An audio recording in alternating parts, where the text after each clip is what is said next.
2 minutes. 2 minutes.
All right. I would like to welcome everybody to our second DESE hearing. As a provisionally accredited school district, we are required to have 2 meetings per year. This is our second meeting. So I'm going to invite up Mrs. Lisa Sereno. I called her the assistant superintendent earlier. She told me she was the assistant commissioner.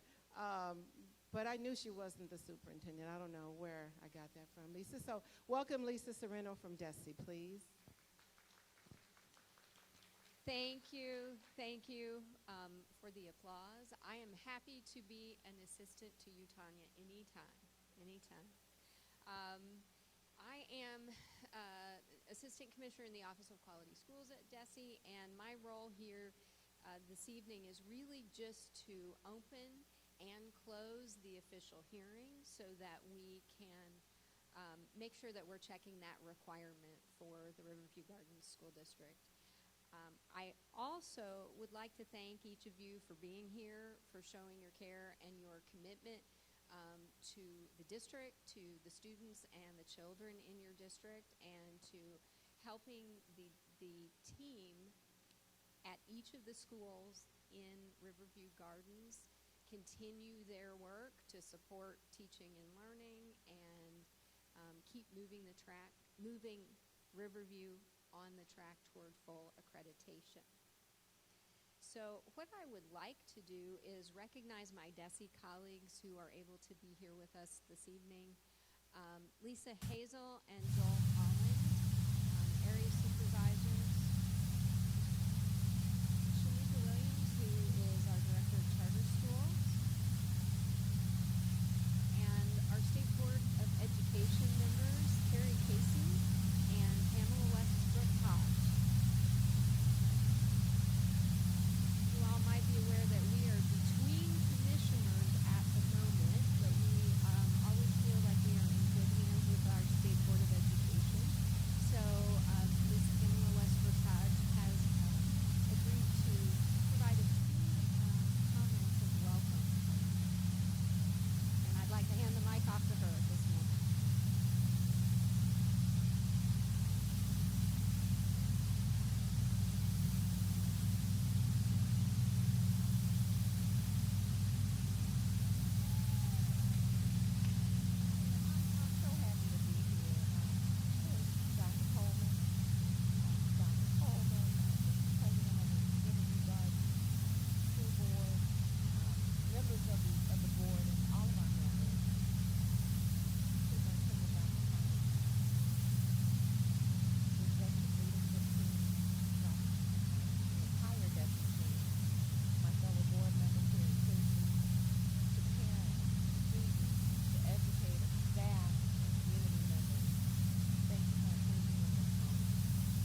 district has continued to move forward.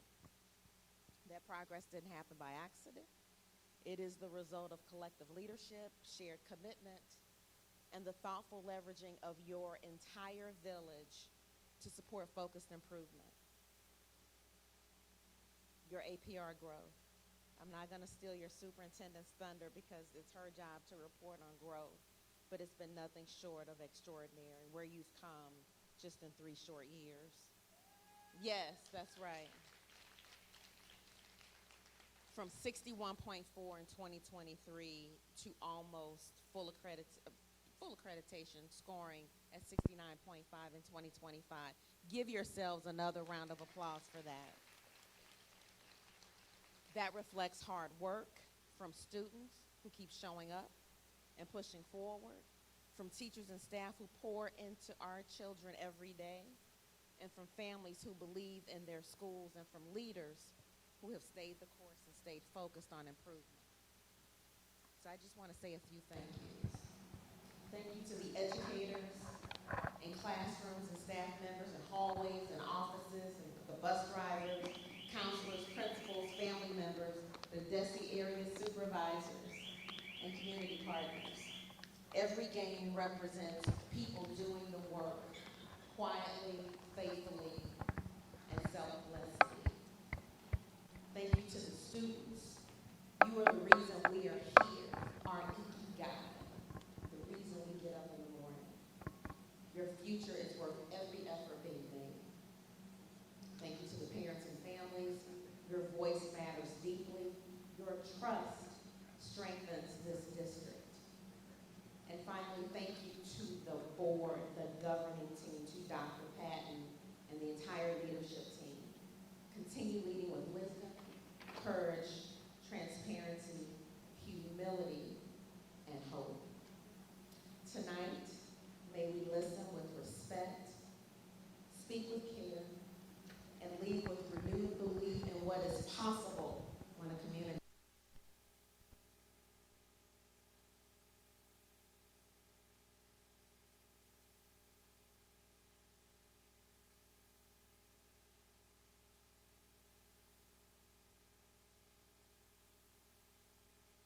Thank you so much. Is the clicker working yet? It was. All right. So I'm going to go over some district data with you, and then we're going to talk about our STAR. We're going to talk about our attendance rate, our suspension rate, and what I can tell you, I'm very proud, when you will be proud too when you see what's happening with our attendance. Our students are performing. We are hopeful. Where's my DESE table? There you are. I feel like I want to come stand on that table and focus right there, because we are doing the work. We are doing the work. In 2010, as everybody knows, Riverview, probably about 2008, lost full accreditation. 2010, the state took over. We had some hurdles. We had some hurdles from and I'll take full responsibility for what happened at that time with the superintendent and the board, but you have a different superintendent and a different board. And this board is committed to this community. I am committed to this community, and this entire team is. So please know that we are doing the work that is required. I wanted to have some of our students here, but they couldn't make it because I want everybody to know that when decisions are being made, they're being made on real people's lives. And we are working in our buildings because we understand that we are influencing real people's lives, and we want to make sure that we give them the best opportunity. Do we have the clicker yet? I talked my way through it. Okay, so we're going to go over some data. We're going to go over our suspension, our attendance, and then we're going to talk about the road to full accreditation. You're pointing somewhere, but I don't know where. No, I gave it. Did I? I gave it. Oh, I did take it, didn't I? Okay, he's going to put it right in my hand. Thank you. See, that's because I'm nervous and I was trying to cover it. Thank you, thank you, thank you. So these are some pictures of our scholars. These are our students who show up every day, and you're going to see how often they are showing up. We already did the welcome. We are a school district that has now 8 elementary schools. We just closed one of our elementary schools. We have 2 middle schools, 1 high school, and 1 alternative school. We serve approximately 5,000 students with almost about 700, a little shy of 700 employees. And as you can see, we have several municipalities that feed into our district. So I'm going to talk about the STAR data. I definitely have to get closer over here. Let me go back just so you can see this. This is our early literacy. These are kindergarten through 1st grade students. This is the assessment that they take. If you look at our fall to winter, you will see a decrease in below basic, an increase in basic, an increase in meets, and an increase, slight decrease in exceeds. But if you look over at the spring, you will see that from fall to spring, we grew a few percentage points for exceeding. We reduced in our basic and reduced in our approaching, and there's an increase in the below basic. Now, there's a concern there that we're addressing, and we're wondering if it's test fatigue because they are taking so many assessments throughout the year, and how do we keep our students motivated? So we are working on that. All kindergartens and 1st grade students take the early literacy. And as I shared, in the spring of 2026, the percentage of students in the exceeds increased from 9.9 to 11.8. And then the percentage of our students in the spring 2026 the percentage of our students in the meets decreased from 2.8 to 24.2. So we are working hard, and we know that there's an early literacy. There's a foundational issue in our district, and I say that often, and we know that we have to keep growing in that area, and we are doing the work. I do want to recognize that one of our schools, well, 2 of our schools perform exceptionally on it, and I will shout out Moline Elementary, who ended the school year with 72.4% of the kindergarten population meeting or exceeding in early literacy, and that's a big deal. I will share that Moline is working with the Emerson Literacy Grant, and she's working with the UFly, which is, well, not she, but the entire school is focused on that, kindergarten through 2nd. And so they are doing the work there. And then I do want to shout out Highland. Highland is back there as well. Well, hold on. Let me tell you why you're clapping. Hold on. Highland also soared high in the area of early literacy. Highland ended the year with 30.6% of the scholars in the at-risk and 54.8% of our scholars meeting or exceeding in this category. Now you can give her a round of applause. So our schools are working hard. The next one, this is reading. These are 2nd grade through 12th grade students who take this assessment. I'll let you look at it for a moment because all the notes are on the 2nd. The analysis shows a positive shift in student performance from fall 2025 to spring of 2026, with fewer of our students in the below basic. Proficient and advanced student increased from 64% to 8.1%.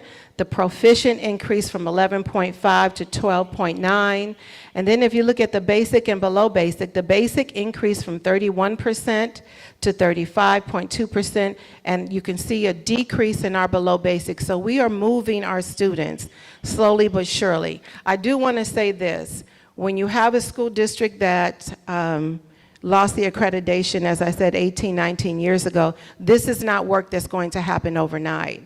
This is work that's going to take a committed group of people, a committed board, pushing forward. The teachers that are in the classroom doing the work, the building leaders. So while you might look at this and think, well, you may not think it's a big deal, but we do, because think about where we came from and think about what was stripped from this district.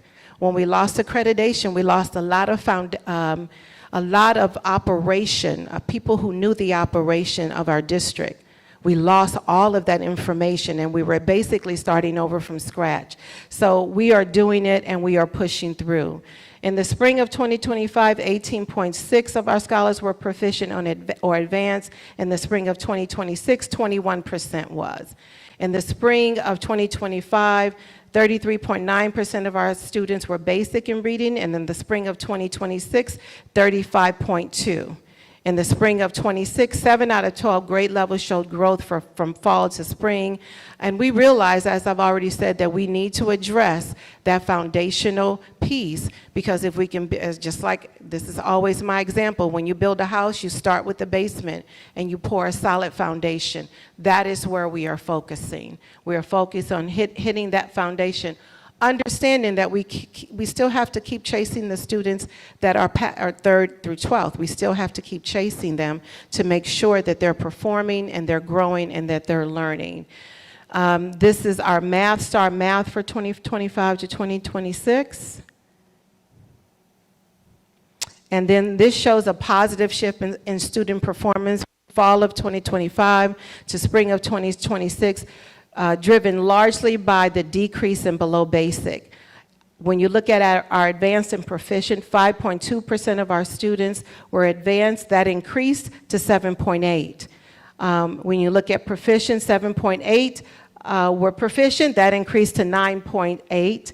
And then if you look at our below basic and our basic, you will see basic increased slightly from 17.9 to 21.9, and then our below basic decreased from 67.3 to 60.5. That means we are moving them up from basic, below basic, to basic, hopefully to proficient, and then to advanced. That's our goal. These are just some more comparisons. In the spring of 2025, 13.9% of our scholars were proficient in advanced. In 26, 17.6. That's an increase of 144 students.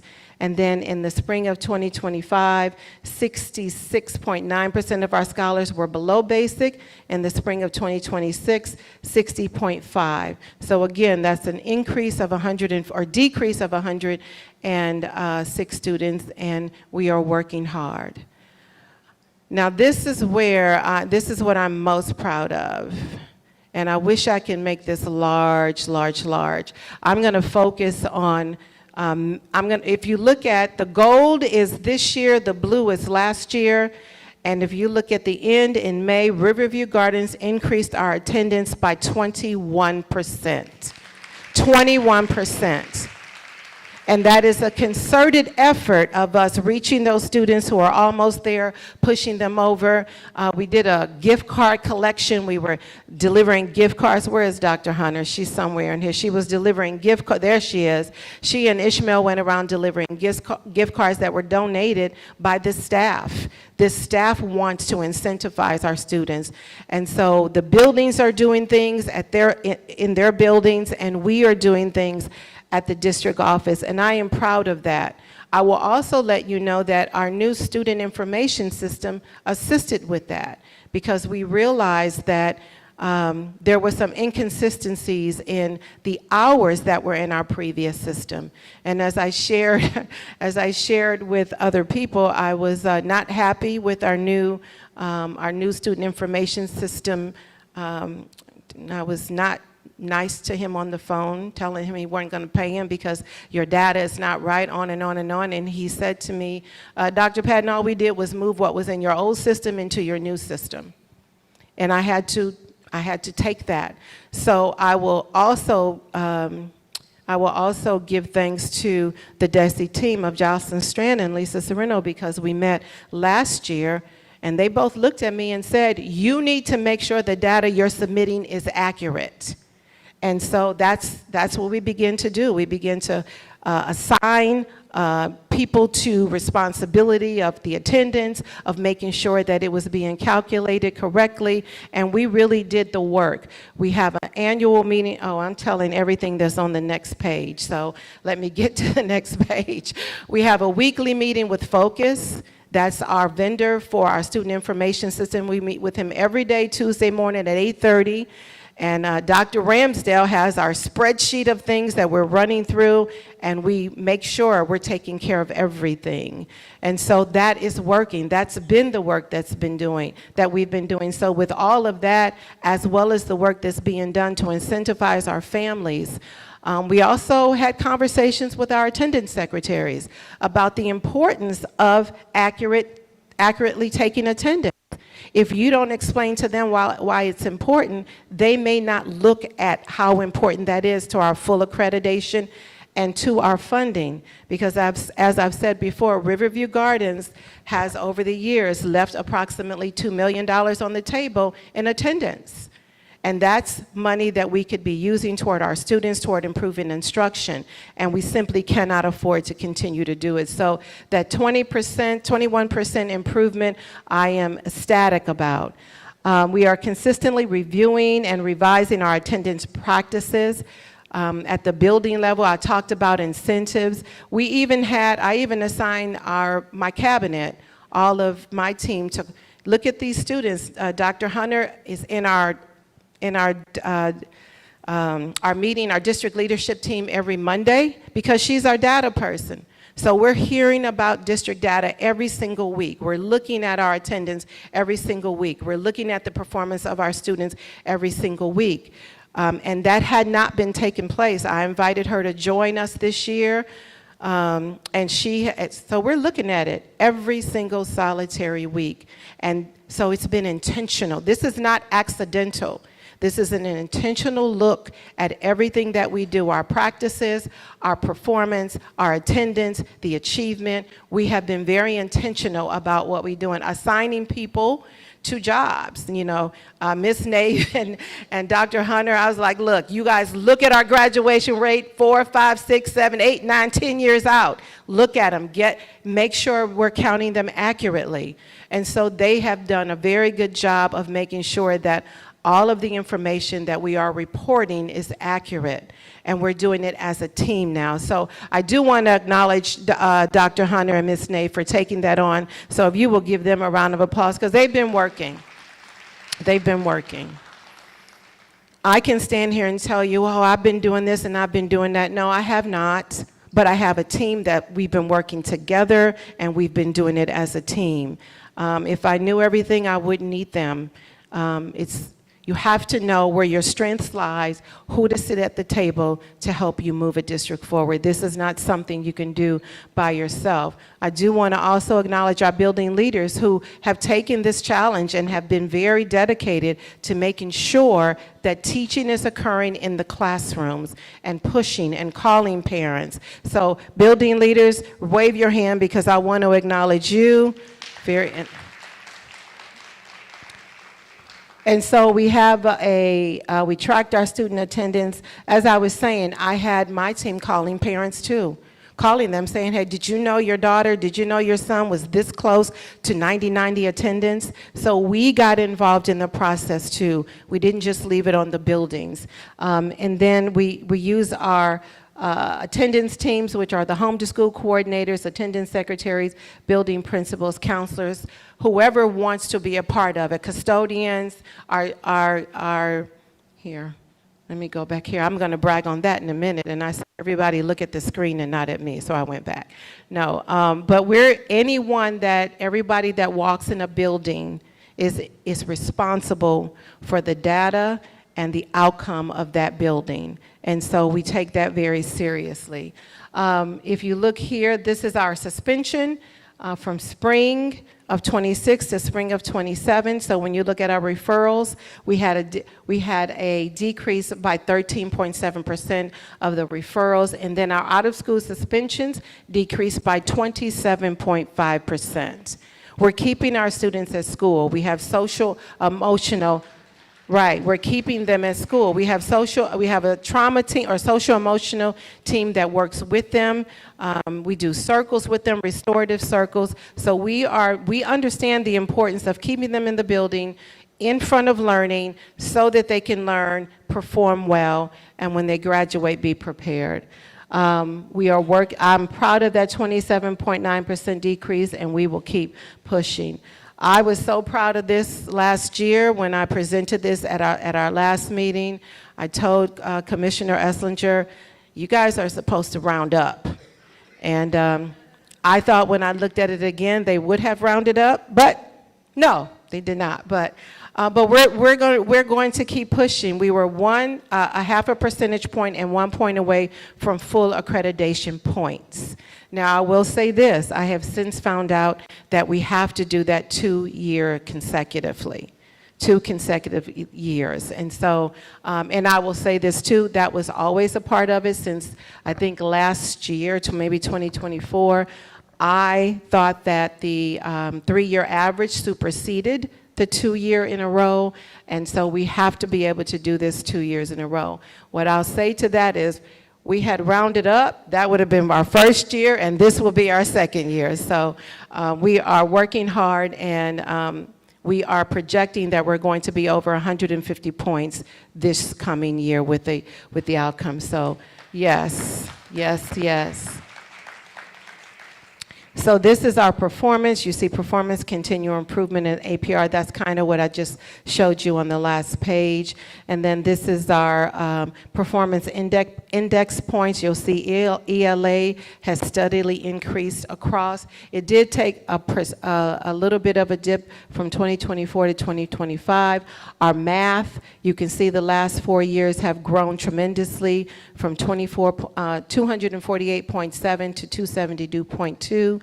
And then our science, 295.4 to 297. And then if you look at our social studies, there's been a dip from 339.6 MPI to 336.3. So I'm not going to stand in front of you and tell you we don't have challenges. We absolutely do. But I also want you to know that we are working as a team to address those. Our graduation rate, now I definitely have to get closer. It's a 4-year, so you'll see, let's see, 4, 5, 6, 7 year. So if you look at the dark blue line, it was 71.5 to 67.7 to 69. From 69.1 in 2025, we were 76.7 if you look at our 4-year graduation rate. Our 5-year graduation rate, 64% to 77%, dropped a little bit with the 69%, and then rose again in 25 with the 73%. Our 6-year, 64% to 67% to 77%, and then a dip in our 6-year at 71%. And then if you look at 2022, 7-year, 83.8, 64, 67, and 77. So we are doing we have worked really hard, as I called out Dr. Hunter and Ms. Nave. They're tracking to make sure this has been intentional. We have assigned people, this is your responsibility, this is yours, as opposed to just send in your data and we'll make sure we send it to DESE. We are intentionally assigning jobs to people to make sure that they are accomplished. These are some of our district highlights. You will notice this is Glasgow Elementary School. That is their leader, Ms. Cassie Alanda, who's right here. She's probably wondering, why did you put me there? Well, I'll tell you why in just a second. I do want to mention that 6 of our schools were removed from the turnaround and comprehensive school improvements list. 6 of our schools were removed. In order to be removed, we had to show growth over a 3-year period. We had to show 2 consecutive years of growth, and that's why these 6 schools were removed. We ranked 5th in overall APR among the St. Louis area school districts in 2024-25. We ranked 10th out of 29 districts on APR growth between 2021-22 and 24-25. We received points in the area of math for the first time in a long time. Yep, go ahead. I like it. 6 of our 12 schools showed growth, and they're labeled, they're mentioned right there. And then 2 out of our 12 schools showed significant growth. And when I say significant growth, they increased by 25 percentage points. And those 2 schools happen to be schools that were on the turnaround list. And so I want to shout out again, Lewis and Clark and Highland. So this is why Glasgow received the Louis Award. The Louis Award is given out by St. Louis University. They were recognized for having one of the highest average growth in ELA in the St. Louis region, So Ms. Landa and her team, that was over a 3-year period, and I do want to point out, and this is not about the highest performing school, it's about the students improving year over year over year. And the video that SLU made for them was awesome. A couple of her students, one student said, I remember I didn't like, well, I think it was reading, and now I love reading. Well, I kind of like reading. But the excitement of those students that were in the video. 3 of our schools received the Promising Practices Award. That's Moline, Glasgow, and Gibson. So give them a round of applause. And 2 of our schools have recently applied for the Promising Practices Award. So that means that we are focused on the instruction that is happening within the building. The instruction moves students. Students move our district. And so we are very focused on that. We are on this road. I don't like this road. We've been on this road far too long, and we're getting off this road. So well, never mind. I was going to say the next time you see us, we'll be fully accredited. But no, we have to do this another year. But we're getting off this road. That's all I have to say. Oh, wait, I'm going backwards. Hold on. Anything is possible when all of us are pulling in the same direction. Our response to the challenges, as I've said, we have identified areas of weaknesses, and we're targeting those areas. We're assigning people to those areas. So if it's not done, I know who to come to, right? I know who to go talk. This was your job. You were supposed to do it. And so it's been very intentional. We're focused on our advanced placement. Where is Ms. Tejan? Yep, Ms. Tejan is focused on our advanced placement. CTE application, we want to receive some bonus points, recognizing that some of our points we received was because SSD expanded their CTE program, and we didn't know that. So those are things that we have to understand about how we get our points. We're focused on ensuring that we understand, I just said that, how we get our points, assigning people, I said that, I'm way ahead. And then we're improving our student attendance. We're strengthening our sustainability plan. Mr. Ben Tilley, where is he? There he is. So Ben Tilley, stand up from Solution Tree. They have been a great partner with us. They have been a great partner in our buildings, and we have improved because they have partnered with us. So thank you, Mr. Tilley, you and Solution Tree, for the work that's been done. We're focused on the goals of our comprehensive school improvement plan, increasing climate and culture, and we have to stay focused on that. I make sure we're Ishmael. Ishmael is our communications person. We have to keep telling our story. So Ishmael knows that we've got to push out the good news all of the time. We have to let our community understand that this school district is not what you think it is. And we invite you to come into it. And so you'll see if you go to our Facebook page or social media, our website, that we are pushing out all of the great things that are happening.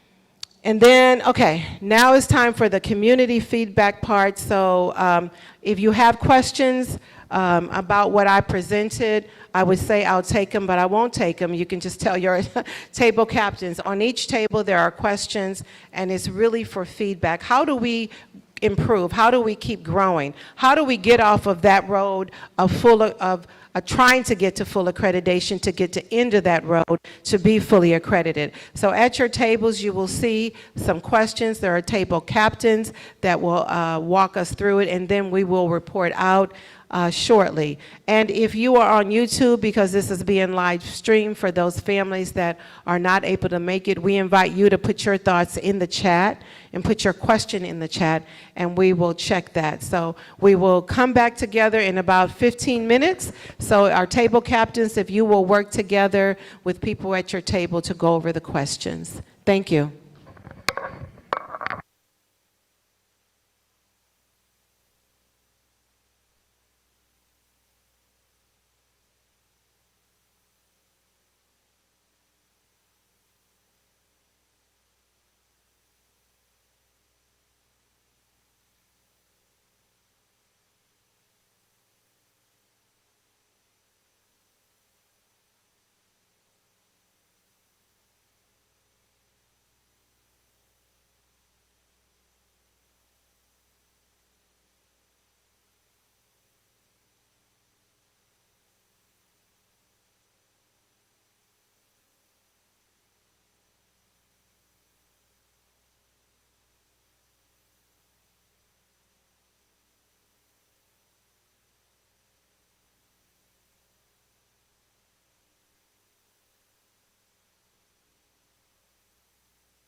We have about 9 minutes. 9 minutes.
2 minutes, 2 minutes.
Okay, make sure that you have somebody at your table who's going to report out, and it cannot be the table captain. Oh, thank you. It cannot be the table captain. It has to be somebody else.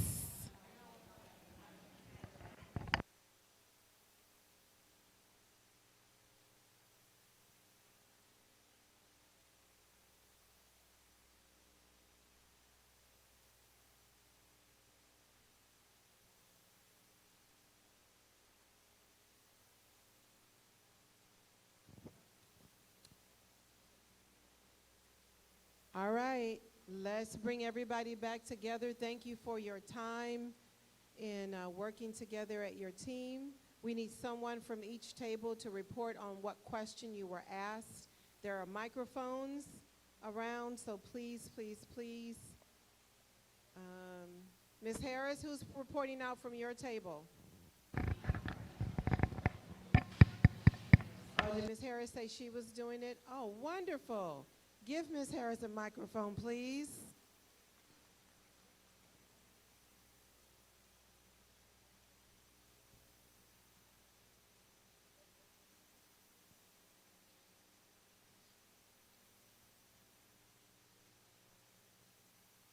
Ms. Do you need a microphone? Yeah, we didn't have one. Sorry about that. I have a roll table. Security, can you come stand right by this table here, please? Dr. Holland is misbehaving at the table. All right, Ms. Harris, can you tell us what your question was and what kind of feedback? Okay, so for number one, district data.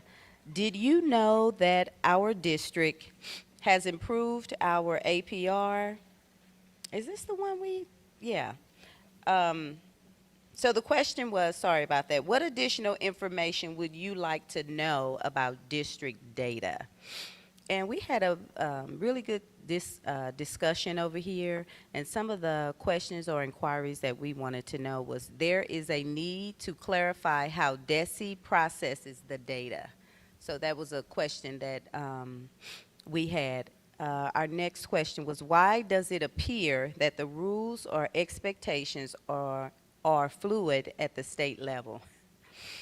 And the last question was, statement. We are concerned about the drastic changes happening with DESE leadership because it all connects with the data.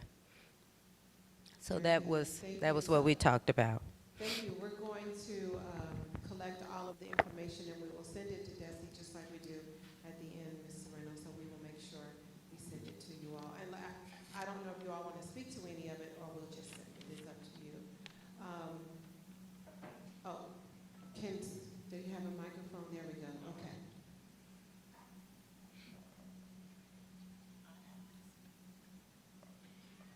Light. Can you hear me? Yes. So I'd like to address the question about the change in leadership at the department. Now, I am not a commissioner, I'm not a deputy commissioner, I am not a board member, but I am an assistant commissioner. I'm part of the executive leadership team at DESE. I've been at the department for over 10 years, and to the question about what is the impact of a commissioner leaving, what is the impact of a deputy commissioner leaving, our chief of staff, her husband got a job over on the Illinois side, so she moved for her family, but that certainly had an impact, right? What is the impact of the president of the State Board of Education, who was serving on an expired term, retiring and stepping back? It's natural to feel uncertain. Well, what's going to happen? DESE is a large organization with a mission, a vision, a set of goals that has been approved by our State Board of Education. And that mission, vision, and set of goals is still in place. And all of us who are on the executive leadership team at the department continue to move all of those initiatives forward. We are looking forward to the selection of a new commissioner. It can be an unsettling time, but it's also an exciting time.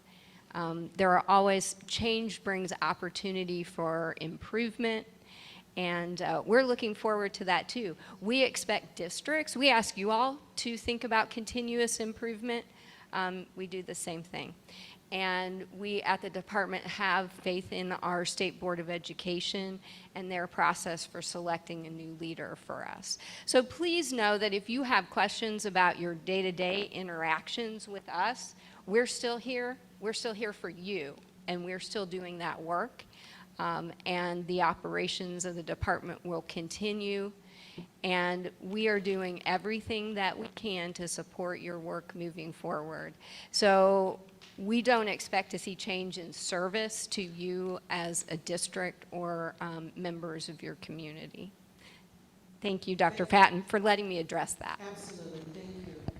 Before we go any further, I do want to acknowledge some people in the room because it's important that our elected officials are here to support our school district, and I cannot let it go unknown or not acknowledge Ms. Rachel Prouty. She is in the room. She's the state rep right here. We have Yolanda Fountain Henderson back there, state rep, so give her a round of applause. We have Alderwoman Elise Dales in the room. Where is she? She's over there. Got it. We have Dr. May. She is in the room. She's the newly elected mayor of Bell Fountain. And then I do have to acknowledge this gentleman because he always shows up. I don't care what I call him for. He knows I'm going to call him out. Elder Kenneth McClendon. Thank you for always being here.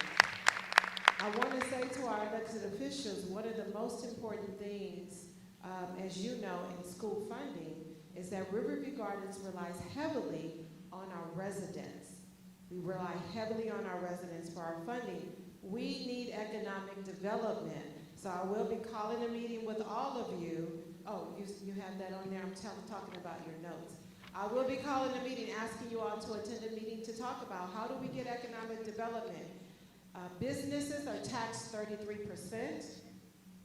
Residents are taxed 19%. And so we don't want to only rely on our residents. We really want to bring in economic development. There's land, there are vacant buildings. We need to utilize that space so that we can bring more funding into the district. And before somebody says, they just want the money. Yes. And let me tell you why. That money helps us educate your students better. It helps us give them extracurricular activities. It helps us put tutoring in place, sports, fine arts, band, orchestra, drama, all of that. So when you say, well, they just want the money, my answer to you is yes. And I want to state the reason. So we have about 5 minutes, so I will just call out this table over here. Dr. Rams tells your table who was who's speaking. Is So Dr. Mott.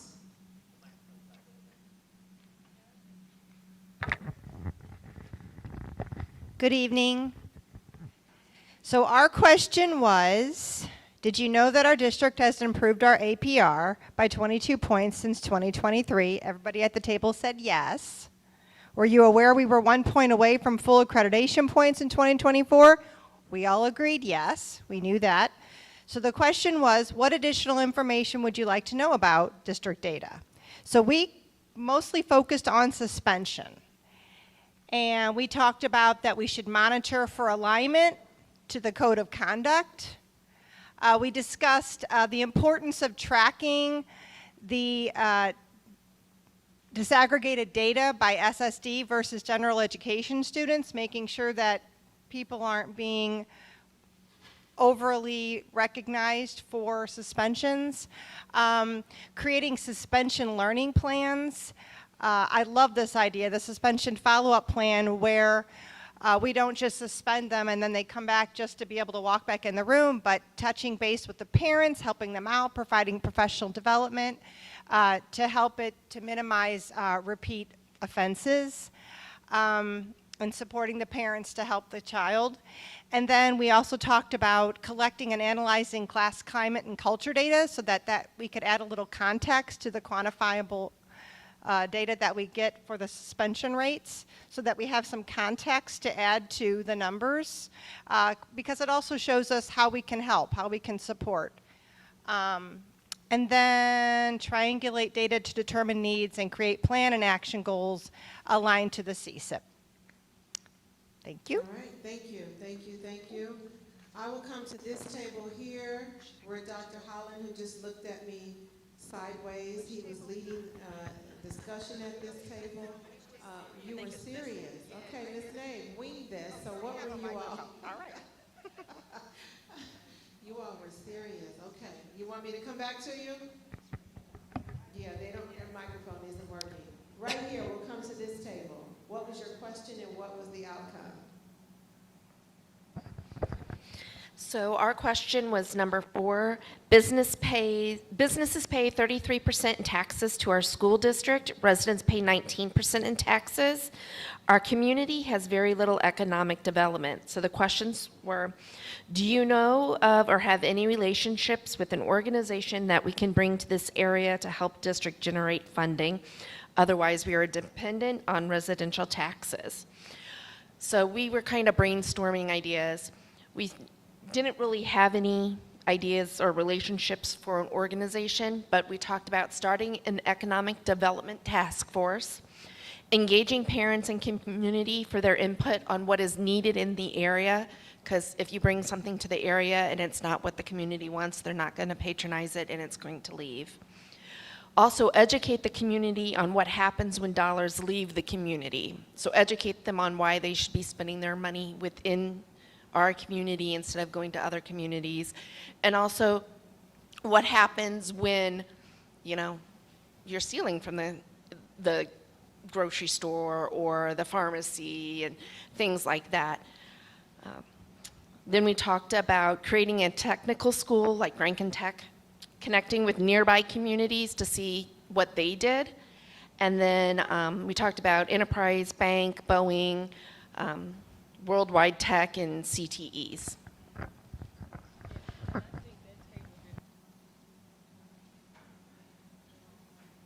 Okay. Let's go to, Dr. May, did you want to address the business, the economic development piece? Is that what you were? Yeah, you do. Is that what you? Okay. Do you want to address you all's question? Go ahead. We don't have space. Okay, we have schedule structure. The question was, we were exploring the possibility of replacing late start. So we learned at our table that late start Wednesdays was focused on professional development, and it took place every Wednesday. And what was noticed was that teachers may be a little late, or they're doing duty, so that becomes a distraction to them fully being engaged in the professional development. So they want to move to a half a day professional development to do the 4 hours that you get over the course of 4 weeks in one day. which will mean that they will make sure that parents are aware that this is a half a day, but also embed opportunities for children to remain at school for families that have work-related concerns. So they will offer some child care services, maybe some tutoring, some other things that will accommodate the students that need to remain there during their professional development. So we did agree that the inconsistency of having a Wednesday that's a late start every week can be somewhat of a distraction, but they've done it for some time now, so the parents did get used to it, but it's not effective for the teachers being prepared to receive the training that they need to be effective for meeting the state requirements of trying to get accredited. All right, Dr. May, thank you. Still no, you don't want to talk about the economic development? I'll call you. I'll call you. I'll call you. Can we go to this table back here? Can you all hear? Okay. So we had number 6. Ours was about attendance. Did you know that your students' attendance directly connects to their academic performance and the funding that the district receives? We all said yes, we understood that. It also went on to talk about how students who attend regularly are more likely to stay academically on track, build strong relationships with their teachers, their peers, and develop the skills that are needed in the future. Our overarching question was, can you share some ideas on how you can support the district to increase student attendance? Some of the areas were some areas that we participated in, some that were some great ideas. We talked about knocking on doors, having conversations with those families, and finding out how we can help those families to increase attendance. We also talked about calling parents, making sure that you find out what are the issues that's impeding those students from getting to school every day, and then bringing in maybe some wraparound services to help support them so that we can meet those needs and the students can get there. We talked about making sure that the data that we are reporting is being reported correctly, something that Dr. Patton said was something that we thought really needed to be ongoing and reiterated. We also talked about having attendance awards, doing incentives, and looking at some of the incentives that we do, not only for students, but also incentives for parents who are increasing their students' attendance. So making sure that we have some for them. We also talked about Club Fridays, a day when, I know it was a great idea too, where the teachers would bring in other skills that they have that may not be the skills that they're technically using in class, like knitting and skating and things like that, and having clubs for the students to participate in who have a certain attendance. Did you say Club Fridays? Club Fridays. There we go. Oh. Okay. All right, you was giving me a look. It better bring our babies to school. We'll do I know. Tuesday, Wednesday, Thursday, and Friday. Okay. Yes, we talked about having strong relationships with the students, increasing those relationships with the students, and not only having those conversations with the parents, but talking to the students saying, we need you here, where have you been, using those pieces, and to say, tell your parents you need to be here tomorrow, and those kind of conversations to make sure the students are advocating for their attendance, addressing other issues, and letting the kids know. So some kids may not want to come to school because I felt like I was being bullied yesterday or some issues like that. Addressing those issues swiftly, but then also connecting with those students and letting them know that issue has been handled, it has been addressed, you shouldn't have any more problems. Those types of things. Addressing the healthy habits of the teachers and the students, making sure that, you know, if it's cold and flu season, we're supplying them with what they need to spray down the room, those types of things. Making sure that we're talking about and reiterating hand washing and those things that may keep the student healthier so that they can come, and the staff members. Also, the district need to continue to communicate and educate the community about how attendance affects the district and the students. And I have one more. Club Saturday. This is not a club Saturday. Someone came over from another table and put in us possibly putting in and raising the requirements for graduation and being able to participate depending on your attendance. So I'll sit down on that one. Very good. I'm going to go to this table here. Ms. Linda's going to report out. Ms. Linda, can you hit maybe a couple of your, because we're running? Oh, it's only one. Okay, very good. Go ahead. So So, good afternoon, or good evening, everyone. So, we are piggybacking off of this table. We had economic development also. And I know that everyone here has raked their ideas or raked their brains about ideas for this.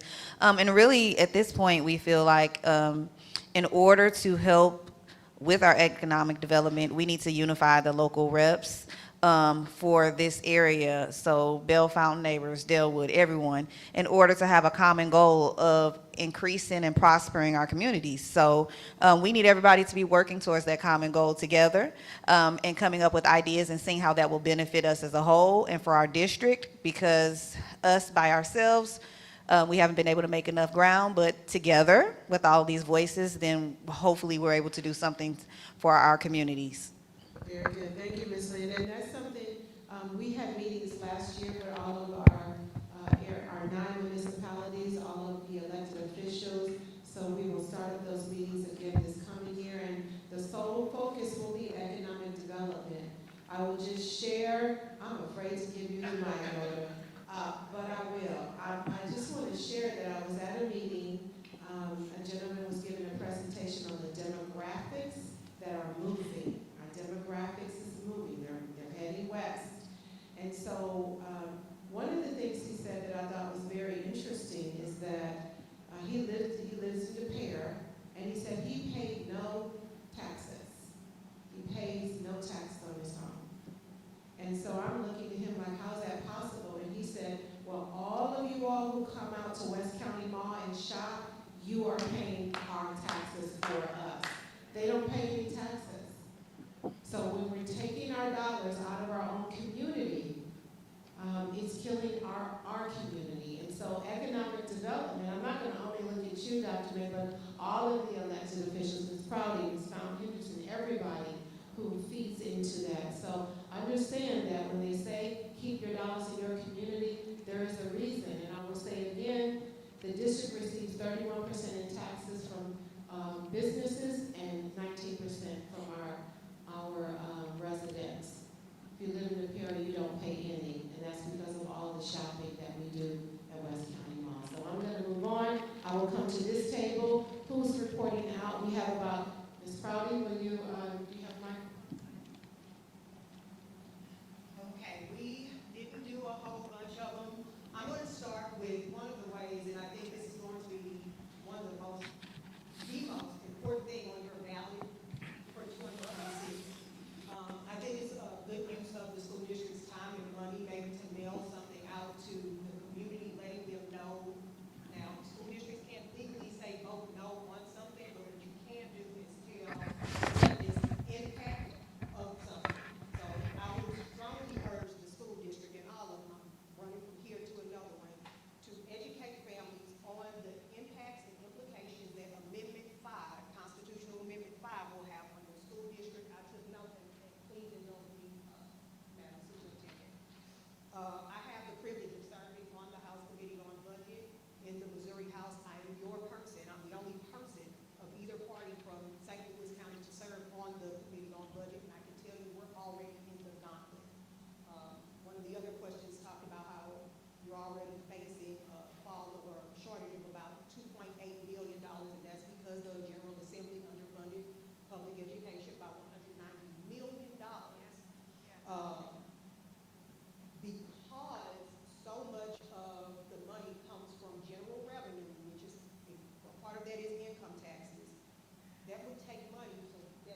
I'm not sure who's reporting out.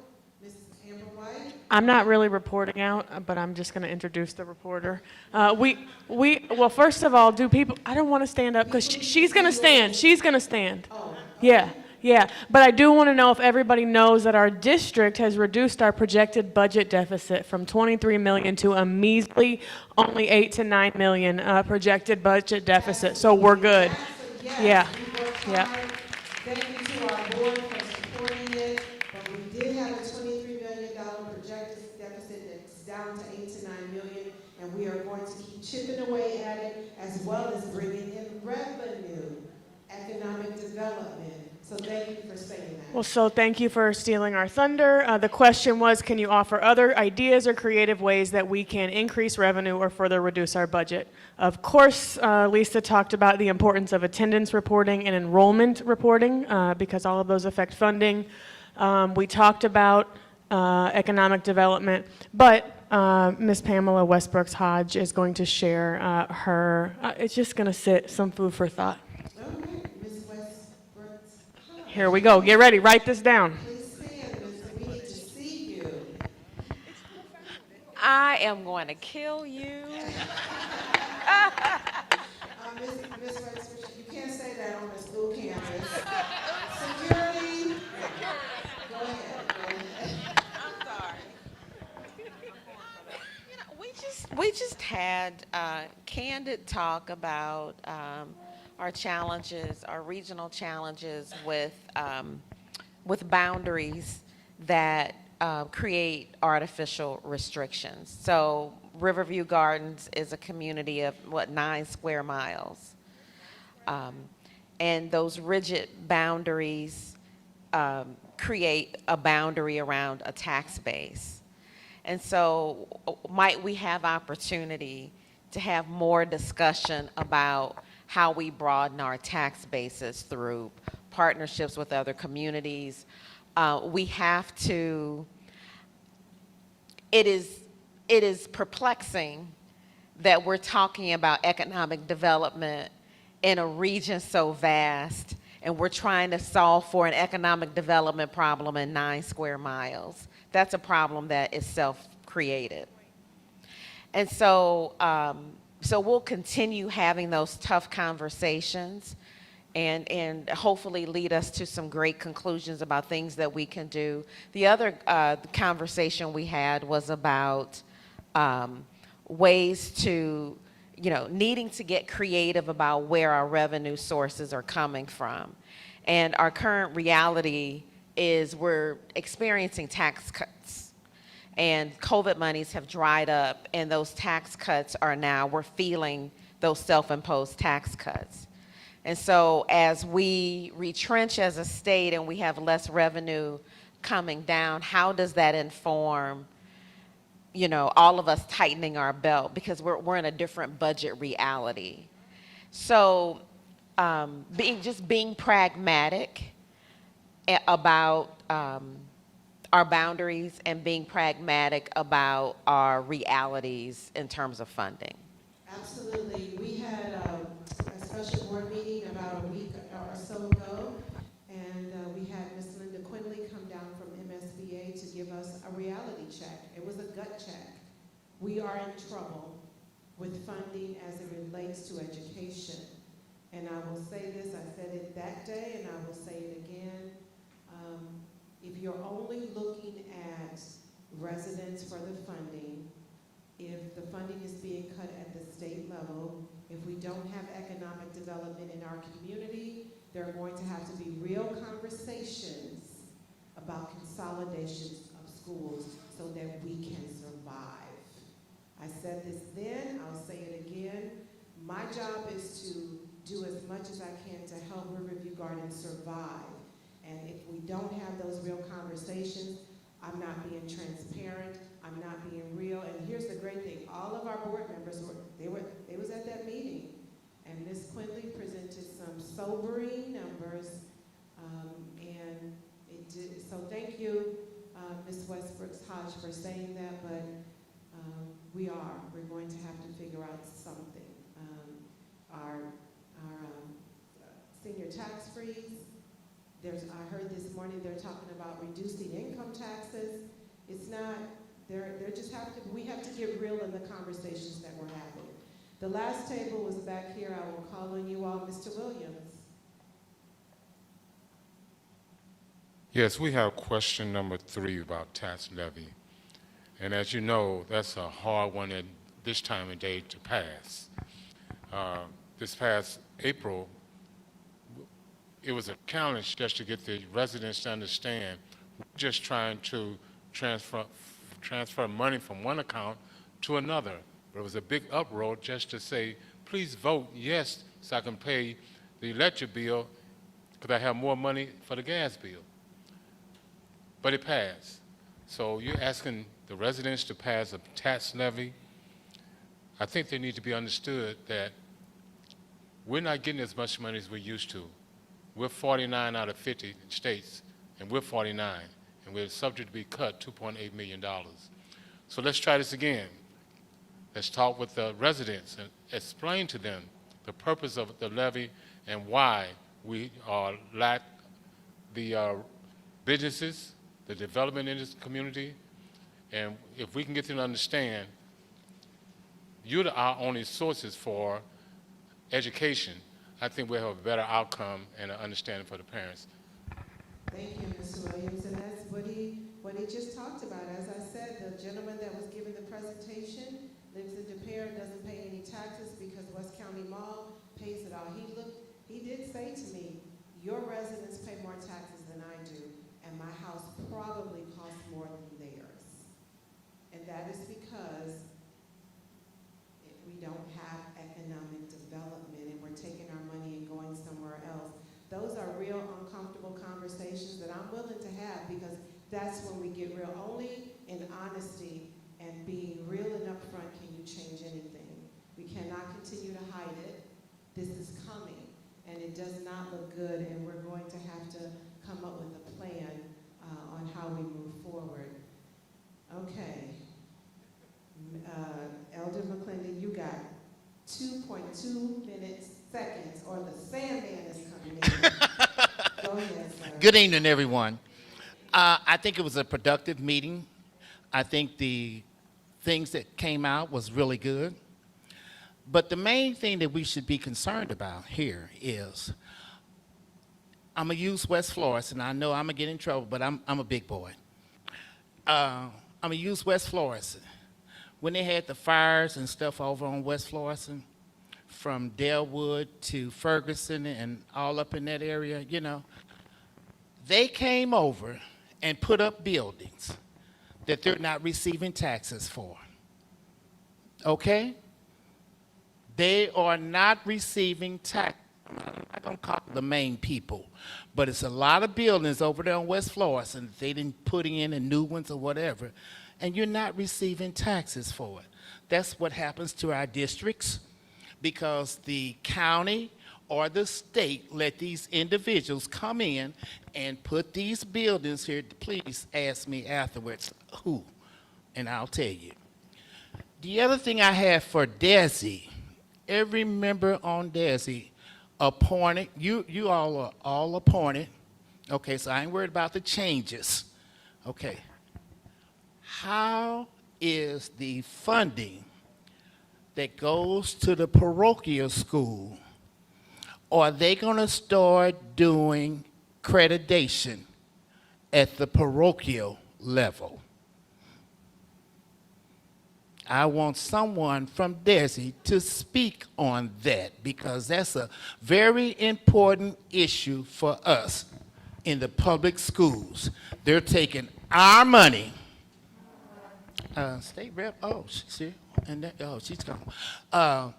Those are issues that needs to be addressed right now. It's a very good question. Parochial charter, what they all the same. Well, whatever. The ones that you have to pay to go to school at, are giving them funding from, they're getting them vouchers or whatever. Is everybody clear what I'm talking about? Okay. Okay, I think I was able to get to every table except one, and we will have hard conversations with that table tomorrow.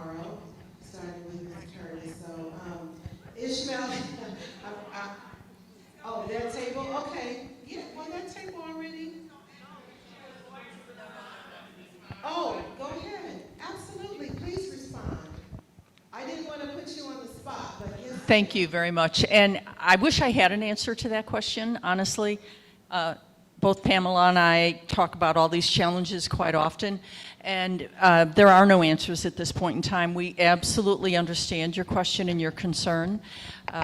There's a lot to be sorted out with that. I don't even know where some of the direction in funding through the... Right. In any way, the only way that private schools are funded is through the legislature on the voucher. Thank you. And so we don't have the authority, per the Constitution, to accredit private schools. Now, there are new initiatives underway. For example, Governor Kehoe's executive order to have a grading for schools and districts, and it's an A through F grade level report. And private schools have an option to participate in that because, honestly, when you can promote, as you're doing tonight, Dr. Patton, the great successes that you're achieving, you know, you want to yell that out to all of your community. You want more people to understand how good your school is so that more people will move into your community, and I think private schools look in that same way for that. So you might see private schools becoming closer into some of the work that's being done in the public schools, but it is not within our authority to issue accreditation to them, and that would really be a constitutional change. We understand your point. I do want to mention also, well, no, I won't mention it. All right, Ms. Sereno, I will hand this back off to you so that you can bring us home. I want to thank everybody for coming out, for your participation. I ask that you leave the notes on the table so that we can collect those and look for ways. We need help. We need it. We are battling for every point. We are fighting for every point. And so no point shall go unnoticed. We are trying to get everything, and what I want everyone to know is that we are resilient. We have been through a lot, a loss of accreditation, and then what happened afterwards.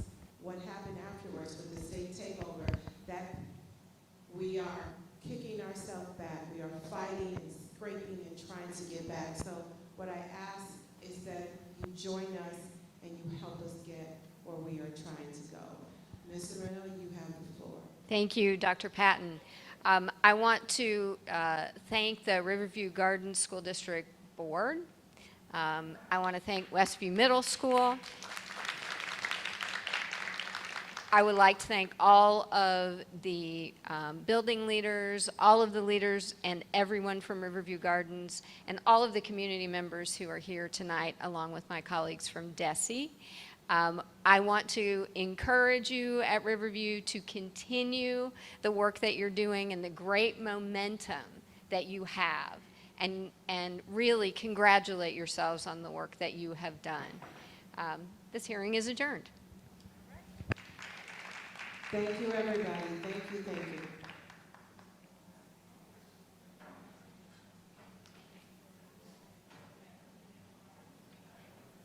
Yeah, we're moving into open session. I should have said that. I'm sorry. Open session will begin in 10 minutes. Open session for our board meeting will begin in 10 minutes.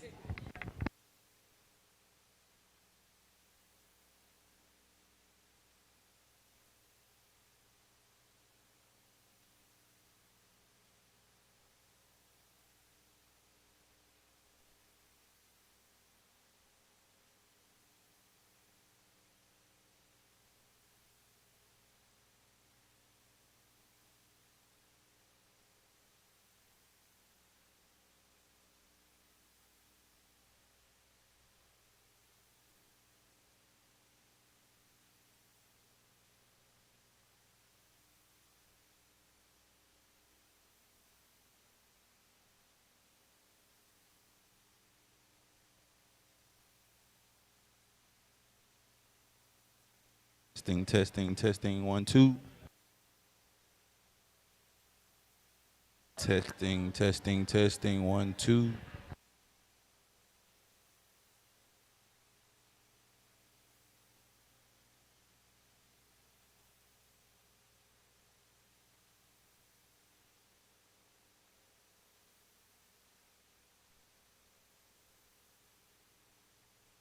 Testing, testing, testing, 1, 2.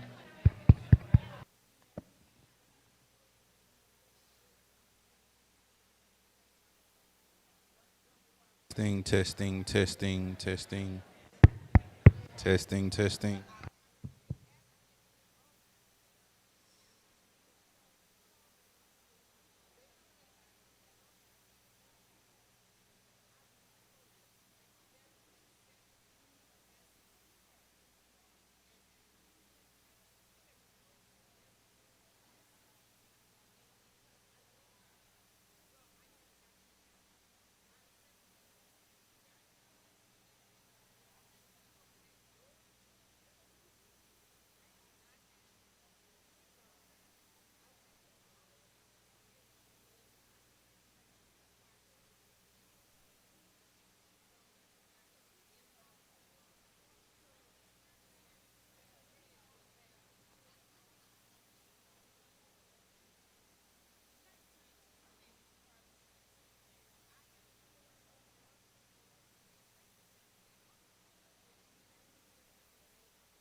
Testing.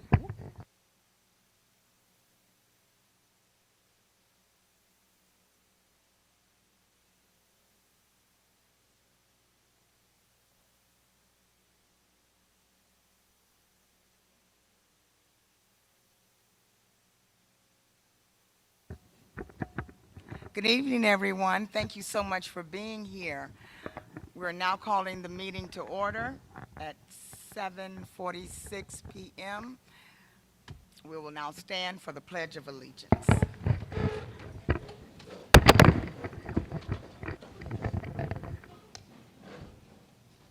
I pledge to the flag of the United States of America, to the republic for which it stands, one nation, under God, indivisible, with liberty and justice for all.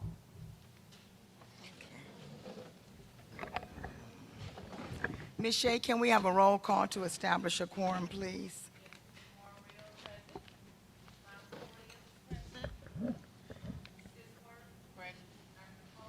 Present.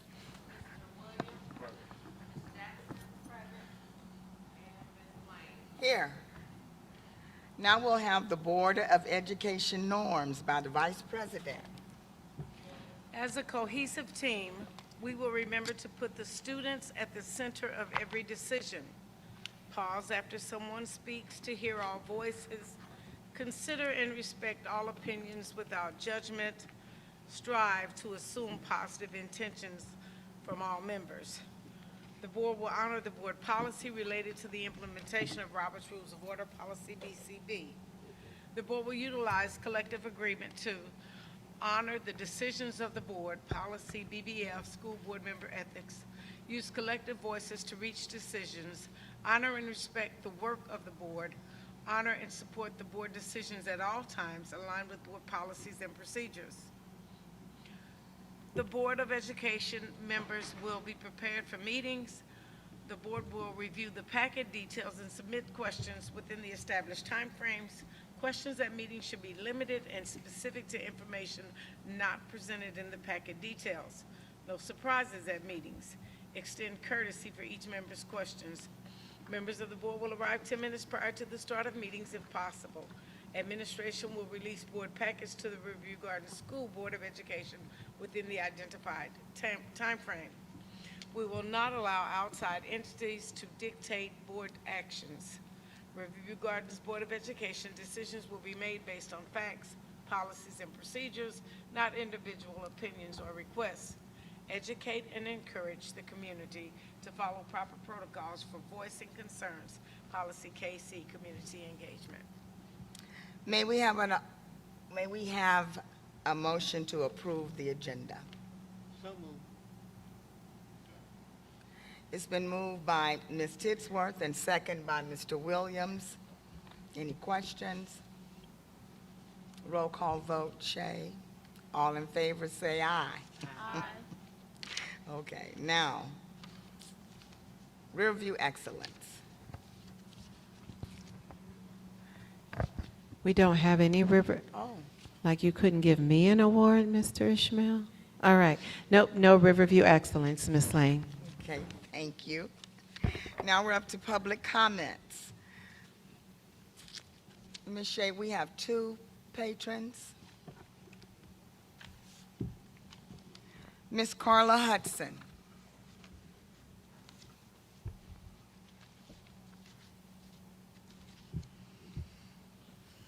Thank you so much for allowing me this time. My name is Carla Hudson, and I am here to present a proclamation from Senator Angela Mosley. It says, whereas the members of Missouri State believe it is altogether fitting and proper to pause from time to time to recognize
103rd General Assembly joined to applaud the personal and professional accomplishments garnered in the life and work of Virgil Smith Jr. and convey to him this legislative body's most heartfelt best wishes in the golden years of retirement and gratitude for his service.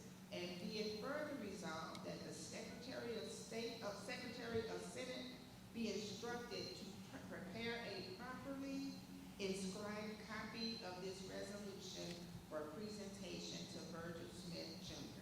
This is from Angela Mosley. I thank you very much for your time. Virgil will be 60 years old on June the 30th. Have a great day, and thanks for letting me speak today. Congratulations to Mr. Smith, and thank you so much for the proclamation. May I have a motion now to approve? Oh, I'm sorry. I'm sorry. We rarely have members of the public to be, and I'm sorry, Dr. Miranda Avant. Hello, everyone, to the board, the superintendent. I'm Dr. Miranda Avant Elliott, the newly elected mayor for the City of Belltown neighbors. And what I wanted to do today is invite our citizens to come out to our budget sessions. We will have a budget session on the 15th and the 18th. Our goal is to pass our budget at the end of this month. We do have a lot of changes going on. We do have opportunities as far as work. So anyone that is retiring, we do want to extend an opportunity for you to come and work for our city. We need support in the public works department, in our recreation area, and in our courts. Our courts is opening this week on tomorrow, so we're back in session with that as well. But we want our community to be involved in any way that they can. I do have some individuals who have signed up from the Riverview Gardens School District to be on commissions that live in our city. We do have 3 board members that's from the City of Belltown neighborhood, which is exciting. But we do want our citizens to come out and be involved in the processes that we have in our community. So thank you for this opportunity to speak. Thank you. Now, we need a motion. Board remarks. I don't know why I want to get to that consent agenda. Okay. Board, do we have any board remarks from any of our members? Yes, ma'am, Ms. Morrill.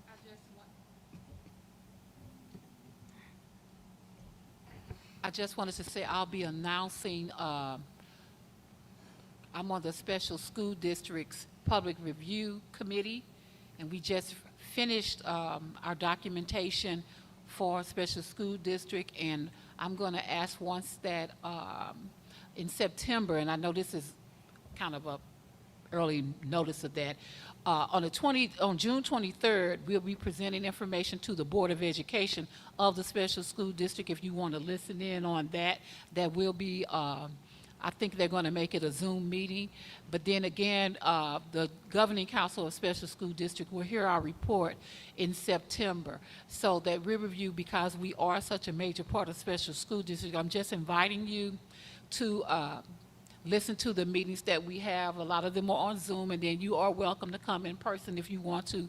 Meetings, if they're not on Zoom, are held out the Special School District office. So just so you are more aware of what's going on with Special School District as it applies to Riverview Gardens. I just wanted to let people know about that. Thank you, Ms. Morrill. Any other comments? Good evening, everyone. In public, I made a comment that shouldn't have been said, and in public, I want to correct that comment. I said something to a gentleman that did not deserve what I said, which was Mr. Freeman, and I would personally like to apologize to you, Mr. Freeman. Mr. Freeman greeted me on my first day here with open arms. He allowed me to sit with him and sit there and chat, and I said, this is the gentleman I know going to get me in trouble. And so I would like to thank you, and I apologize for my comments. Thank you, Mr. Williams. Are there any other comments? Thank you, Ms. Jackson. Can you all hear me? Hello. I would like to say send a special shout out to the parents and teachers. I was honored to be able to go to one of their appointments the other day at Lewis and Clark Library, and when I tell you, I was so impressed. I was really, really impressed. I saw a 3-year-old reading, doing her colors. I saw a kindergarten that looked like she reading on second grade level. She could read. It was very, very exciting. It was very good to see because I'm a person that before I start telling people about stuff, I want to see it firsthand for myself because I don't want to be telling them something that's not true. But you all are doing a great job. And I ask that any board member that wants to go, please have Shay reach out to their supervisor, Ms. Megan, and go. I'm telling you, you all, you will be amazed. It was really, really good. So I thank you again for allowing me to be able to sit in. It was really great.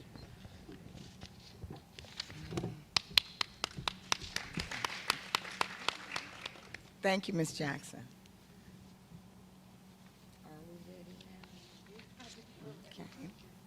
Okay. May we have a motion to accept the consent agenda? So moved. It was moved by Ms. Morrill and second by Ms. Oh, Titsworth, I'm sorry. Ms. Titsworth. And second by Ms. Jackson. Are there any questions? No questions. All in favor? Aye. Any opposed? The ayes have it. Now we're ready for reports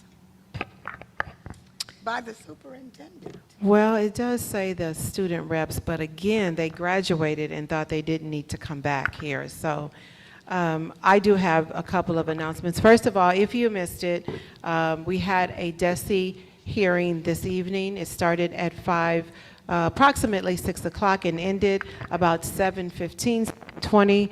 It was a great meeting. We had a great feedback from the audience, the people that showed up, a lot of our employees, as well as some community members, elected officials. So it was a great meeting. What I'd like to do is invite our parents out to join our meetings. Parents, we need you.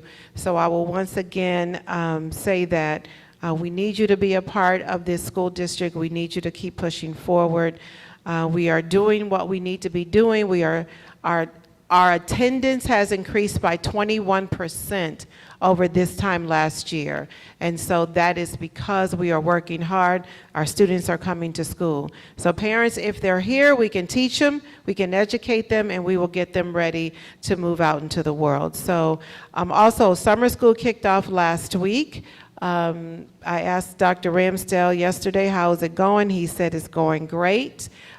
We started last Wednesday-ish. I think we may have started a day early, which is great. There can never be too much education. We officially closed Danforth last Thursday. We had an open house, and I want to say that we had some of the students return. They had great stories to tell. We took pictures. They walked through the school, and from all of them that came, this is what this building looks so much smaller than it did, and that's like, no, it's because your body was smaller. But it was a great event, and they signed ceiling tiles. The ceiling tiles will go into the building permanently, and it was just a great event. Now, Danforth is officially closed as a school. It will open up in the 26-27 year as our Success Academy. We will also have a food pantry there. We'll offer some high school equivalency classes there as well as counseling for our students. So we will look to make that campus a real success campus for this community. And then finally, congratulations to our Riverview Gardens Lady Rams. They did exceptionally well at the state level. The 4x100 girls relay took 7th place. The 4x200 girls relay took 9th place. One of our students placed 12th in the 110 meter hurdles, and then we had another student who tied for 9th place in the 100 meter dash. Now, why is that important? Because there are, I don't know, maybe 17, they have different heats, so there could be anywhere from 20 to 30 students in the heat. So they did exceptionally well, and I do want to shout them out. Ms. Lane, that concludes my announcements. Thank you, Superintendent. Are we ready? We are. We ready for items for discussion? Yes, ma'am. We can move into our items for discussion. Thank you, Madam President. Our first item up for discussion is the policy recommendations. Making this presentation is Ms. Jennifer Williams, Human Resource Manager, and this is in conjunction with Policy CH, Policy Implementation and Dissemination. Ms. Williams?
Thank you, Ms. Williams.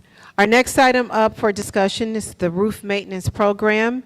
Making this presentation is Mr. Gerald Freeman, the Director of Facilities, along with Mr. Carl Scheid, a consultant for facilities. This presentation is in compliance with or in conjunction with policy DJF purchasing. Mr. Freeman? Good evening, Dr. President Blaine, board members at large, colleagues in the community.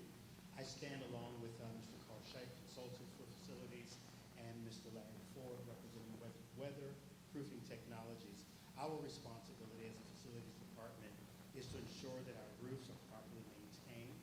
So we are seeking to renew our roof preventative maintenance program with weatherproofing technologies, who will provide this roof maintenance service for the fiscal year of 26-27 at a cost not to exceed $64,889.52.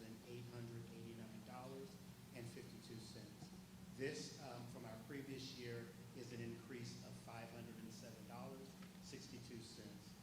The services that they will provide include a complete roof condition assessment, recommendations of replacement and budgetary pricing, the management of our roof warranties, regular roof inspections, of course, cleaning the roofs, removing debris, cleaning the roofs, the drains, the gutters, removing debris. They promise a response rate of 24 to 48 hours, and to repair any open seams and or flashing. To our budget, this impact is $64,889.52. So we would be recommending the approval for this renewal with weatherproofing technologies for this roof preventative maintenance. And we will make this recommendation for approval at the June 23rd, 2026 Board of Education meeting. If you have questions, Mr. Scheid and Mr. Ford are here to respond.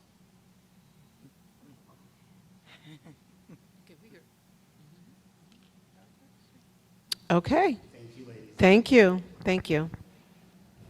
Our next item up for discussion is the District Literacy Committee Professional Development. Making this presentation is Ms. Ross. She is our ELA and Science Curriculum Coordinator, and this is in conjunction with policy GCL, Professional Development Opportunities. Ms. Ross? Good evening, Dr. Patton, to our superintendent, and to our board, our colleagues on tonight. I am offering up for discussion approval of the District Literacy Committee, more so the functioning of the committee. Our ultimate purpose is to dedicate our time to developing and maintaining a shared district vision for literacy, supporting instructional planning and alignment across grade levels and disciplines, reviewing and analyzing student literacy data to guide instructional decisions, collaborating with stakeholders to strengthen literacy outcomes for our schools, our students. And let me keep that, and our schools, really district-wide, to name a few of the responsibilities of the committee. Tonight we're asking for extended pay, extra duty pay for our meetings for the members of the committee. Being that the members of the committee represent the whole school district at all levels. So we do have teachers from the elementary level, teachers, reading specialists from the secondary level, high school representatives. It had been difficult for meeting times so that we can make sure that we can create something to put in place that would represent our whole school district. Even though we are primarily, our initial focus is centered around foundational literacy. I know that you've heard that a million times, but we cannot continue to ignore, because we have an issue with foundational literacy, then that leaves secondary left alone to teach literacy to students who are reading at least 4 grades below grade level. Our average reading level at the high school is 6th grade, And so I'm just sharing that piece of data to show the necessity that we all meet so that we all can address our problems and solutions to improving literacy across the district. This initial impact on the budget is approved not to exceed $2,000. The teachers would be paid the $25 an hour at that rate. We currently have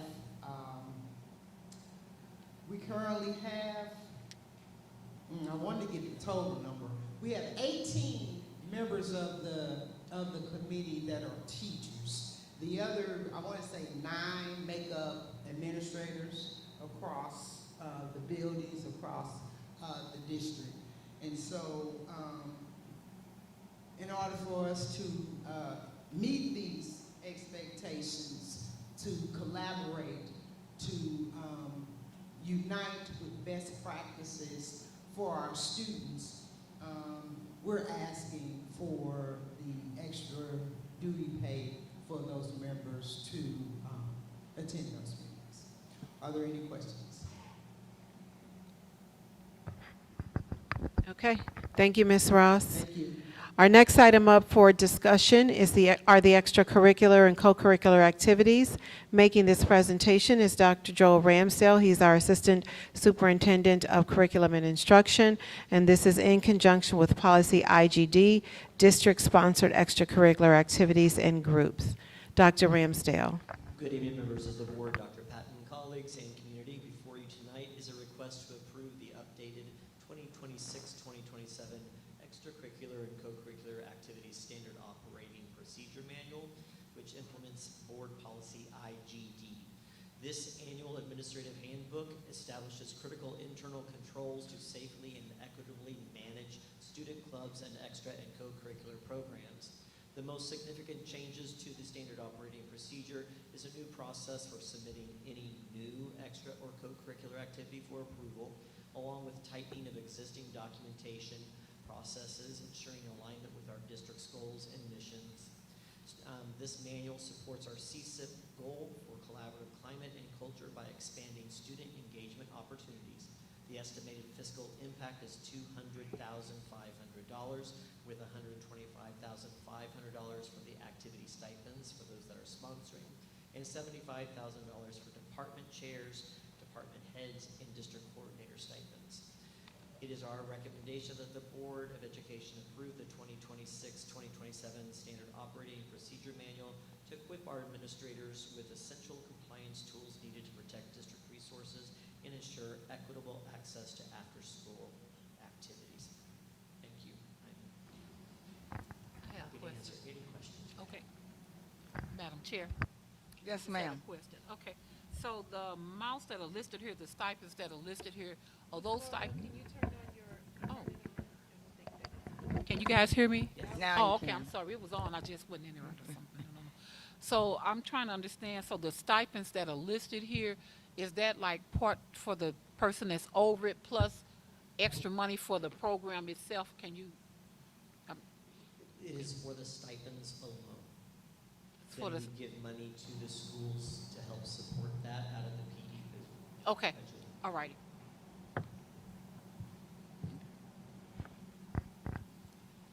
Oh, Doc- then my, then my final question also is, these have been vetted as far as participation on students to determine that they're still good clubs or what have you? Absolutely. So Good. at the end of each year, the principal and the sponsor of the club sit down and do an evaluation. Okay, good. To merit its worthiness.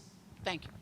Dr. Ramsdale, can you give just an example of some of the programs that this will cover, just some of the activities? We have dance clubs, we have chess clubs, we have after-school nursing club that has now become part of a curriculum, all sorts of different activities. Thank you. Okay. Our next item up for discussion is being presented by the same gentleman, Dr. Ramsdale. The item is DESE video-based high-dosage early literacy tutoring. This is a grant that Riverview Gardens recently received. This is in conjunction with Policy DD Grants, DJFA, Purchasing and Procurement, and then IGAB Instructional Interventions. Dr. Ramsdale. Good evening. Again, before you tonight is an item requesting the official acceptance of a one-time lump sum state funding award from DESE in the amount of $87,608.70 for the fiscal year 2026 to be utilized for, high dosage video-based early literacy tutoring. The key components of the request are these. Pursuant to House Bill 2, these funds are strictly designated to contract with state-approved vendors to provide live video-based high dosage reading tutoring. This academic intervention will directly serve our most needy K-5 elementary students who are currently on a reading success plan, reading below grade level. Services will align with the science of reading, offering intensive support at least once a week at 60 minutes or twice a week at 30 minutes, depending on the vendor that was selected. This initiative directly supports our CSIP goal for college and career readiness by expanding evidence-based core tutoring for students requiring immediate learning recovery. There is a zero negative impact on our local budget. This is a 100% state-funded grant dispersed entirely up front as a single lump sum, which is why we are seeking immediate board approval to execute these specialized vendor contracts. It's recommended that the Board of Education officially accept the $87,608.70 funding award and authorize the superintendent or her designee to negotiate contract terms with a district-selected provider from the state's qualified vendor list. Thank you. I'm happy to answer any questions you may have. I have a question. Yes. Is this, it says, well, I have several, but I submitted some and you, I just haven't read them all, so I hope I'm not repeating myself. This is a grant. This is a one-time grant. This is the first year we've ever had this grant. Have we had this grant before? That I cannot answer, but this being my first. Not that I'm aware of. We've never had this grant that I'm aware of, Ms. Lane. Okay. So we really don't know, because I've never heard the term high dosage literacy tutoring. It kind of sounds fancy. What does that mean? So the goal is that they're going to meet with the students, and it depends on those students that we select. We can choose either 60 minutes a week as a one session weekly, and they do this over the course of the year, or we can break it into 2 half-hour sessions twice a week. You're still getting that high dose and building that frequency of repetitive contact with that information and that tutoring, trying to build the knowledge and skills that they need to be able to catch up. And we choose the students who participate in this? On a reading success plan. Has to be what? On a reading success plan. On a reading success plan. All of our students are reading more than one grade level below the expected grade level proficiency. Well, just ballpark, how many students is this going to cover, $87,000? At most, probably 100. I was going to say, it doesn't seem like a whole lot of money to me. It is not, and the companies that we've started investigating, their rates are pretty consistent. So we're looking anywhere between 90 and 100 students. Some companies will allow us to switch out at semester, so you could double that, but then where's that constant, consistent touching of high dosage? But if we only get it for 1 year, how are we going to judge and monitor the success of this program? I mean, did we apply for it? We did apply for it. However, part of the legislation states that the vendor that has been selected and recommended by the state, so we have a selected list that we get to choose from, the vendor is required to collect data and submit that on a monthly basis to DESE. Do you know any of these vendors? So I've been in contact with Amplify, which is the company that we just bought our K-5 literacy literacy program through.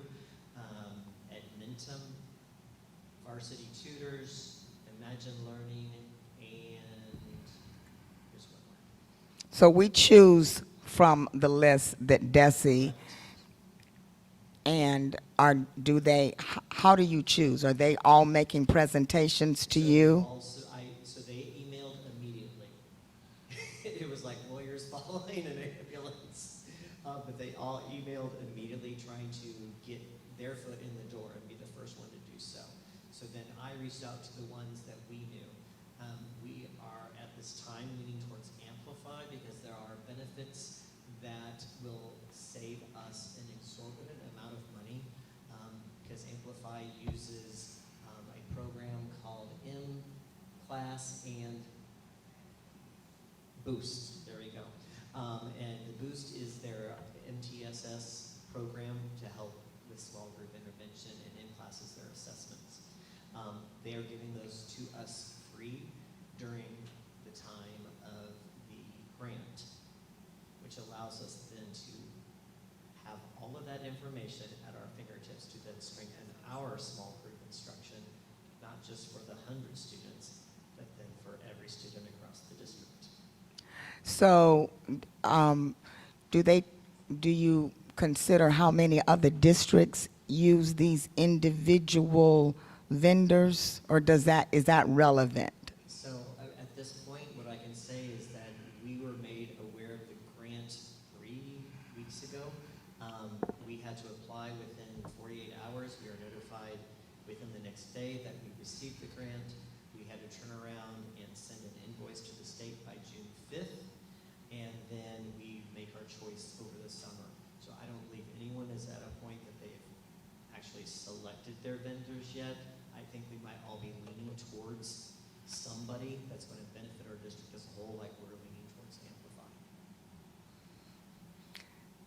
Okay. Any other questions? Yes. Ms. Titsworth.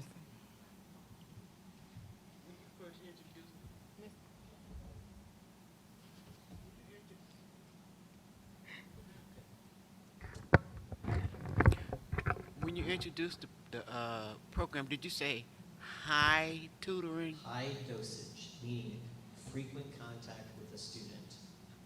So we will meet weekly or bi-weekly, 60 minutes. Oh, okay. Because I thought you was talking about in terms of the student already had to be kind of gifted, and then you guys went after that. And I was gonna say, you know, majority of our students need regular tutoring. You know what I'm saying? I mean, our gifted students are fine. But these are our most struggling readers. Okay, that's what I'm. Okay, thank you. And this is in addition to the program that Ms. Ross just talked about. I mean, we're tutoring our students to read. So Ms. Ross was just talking about our literacy plan and the literacy committee. Right. That's overseeing everything. The we whole do. thing. Correct. So tutoring will fall under that at some point, along with MTSS, the multi-tiered system of supports. Okay. State funded, 1-year grant, 1-year program. Correct. Data being collected. Does that data that's being collected give us an opportunity for the grant to be extended? I am not sure yet. We haven't heard if there will be an extension. Hopefully there is, but the data will be shared not only with the state but with us as well. So that gives us an additional data point as we approach our small group intervention with the student, and can then piggyback and give them a double and triple dip into those interventions and practices to help close those gaps. Okay.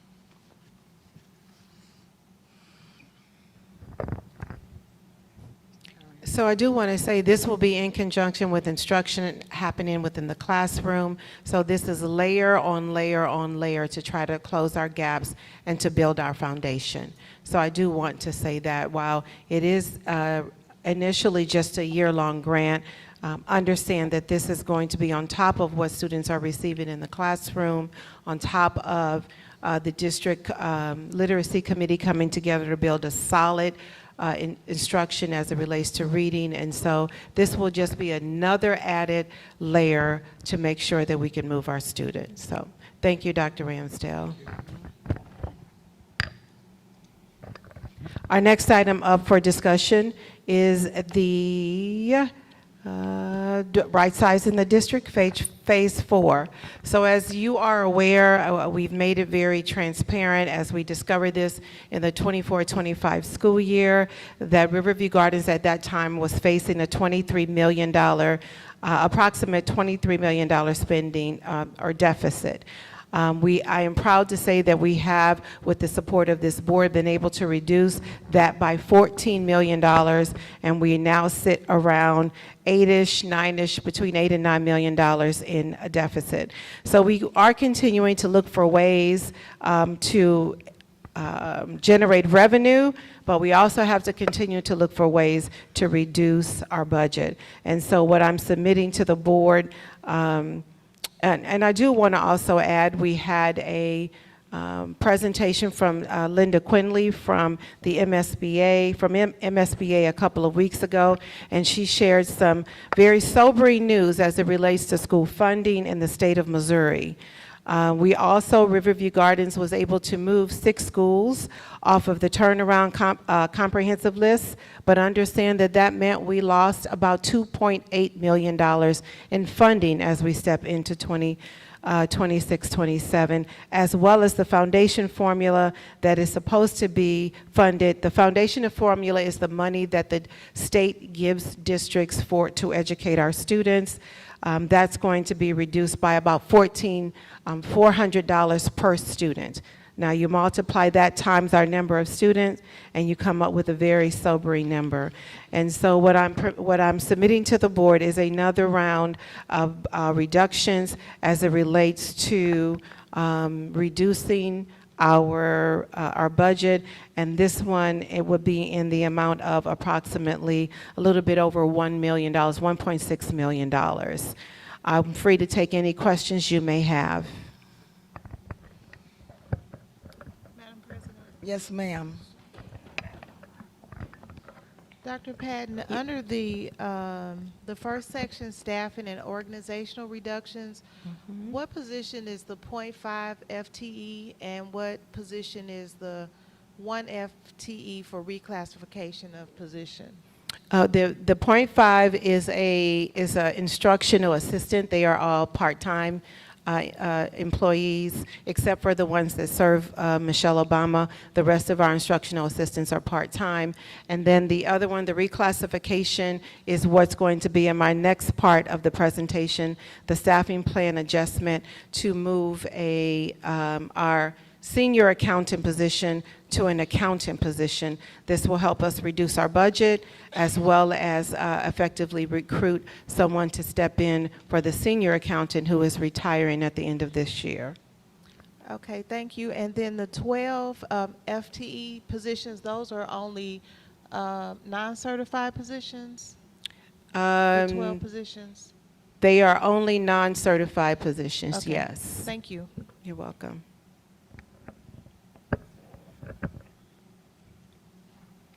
Okay, our next item up for discussion is kind of what I just alluded to with Ms. Williams' question, is the, I'm sorry. Oh, I'm sorry. go I'm ahead. sorry.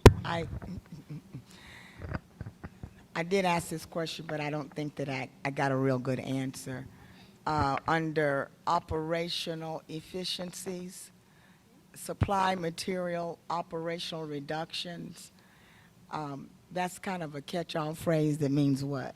That means all the general supplies. So we work with every school, every department to reduce their budgets even more. And so we've been doing that over the last 2 years. And so we have gone back to say we've got to reduce more. So we're reducing even more when you look at supply budgets across every school and across every department. And you're estimating that's $350,000? Approximately $350,000 we believe we can reduce. Okay. We don't have a whole lot of other extracurricular activities? We don't have, I'm not sure how to answer that. We don't have another extra, so what we've done is we've gone back for the supply, well, no, we could, but the supply budgets in all of our buildings as well as all of our departments, we looked at every line item to see where we could reduce. This includes sports, this includes fine arts, this includes general supply budgets at the building level. We just looked at it all, and we believe we can reduce another $350,000. Well, I'm going to say, you and I had a conversation about something that was on the bill pay, and it was where I thought it was fairly insignificant, but you thought it deserved some consideration, and it was a food item. And I am assuming that was just a little extra breakfast kind of food items that occasionally a teacher or a principal or what have you might want to give to the staff or. Yes, I know what you mean. So we're talking about We're stuff talking like about that. stuff like that, yes, ma'am. Okay. Madam President, I do have another Yes, question ma'am. for Dr. Patton. Dr. Patton, the supplemental health care, so the district will be moving to substitute nurses, is that correct, versus contracted nurses from Supplemental health care, yes. So how does that look? You all are recruiting substitute nurses, just like substitute teachers, is that? Yes, you're gonna ma'am. establish a That's what pool? it'll look like. Mhm. Okay. And then the other question is, last question, is students in transition. So how does that look with the school bus versus cab? So is the school bus like driving 20 miles? Like, how does that look? So we have, our student in transitions primarily, not only, but primarily are in 3 to 4 districts. And what we're realizing is we're sending several cabs to the same school district to pick up, bring back, pick up and bring back. So we're looking to work with the first student to send a bus or 2 instead of sending several cabs back and forth, and we can reduce. Just for the record, we spend about $1.4 to $1.6 million every year transporting our students in transition, and we are trying to reduce that budget. Okay, thank you. You're welcome. Okay, our next item up for discussion is staffing plan adjustment. And what I was bringing up earlier is an accountant. We have a senior accountant who is retiring, and he was acknowledged earlier this evening. I am asking the board to reclassify that position to an accountant position. This will save us approximately $35,000 to $40,000 in this position. And I will also add that the other reason is because we have had difficulty recruiting school finance people in this area. There are several schools who are looking for CFOs and accountants, and we are not able to. So we feel that we kind of redesign the responsibilities, spread some of those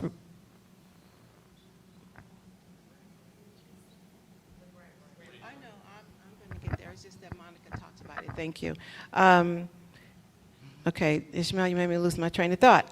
But we think that we can be a little bit more successful bringing in an accountant that we can actually train and grow with us. We just have had difficulty filling that position. And as Ishmael also I think he thought I missed it, so thank you for having my back. We also have had a position called a payroll purchasing and grant analysis position. This position was approved in 2020. We never posted the position nor hired for it. And what I'm asking of the board is that we eliminate that position or reclassify it to a part-time grant writer with the focus on finding funding for Riverview Gardens so that we can work on closing our gap, work on reducing our budget, and we believe this position, part-time, solely focused on looking for grants that will serve Riverview Gardens, will be better served as opposed to the previous position.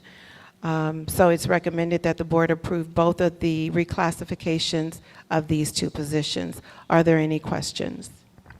Yes, Madam Chair, I do have a question. Dr. Patton, about the grant writer, what, I know it's a part-time position at 40, not to exceed more than $40 per hour, but what do you envision as the annual salary for that position?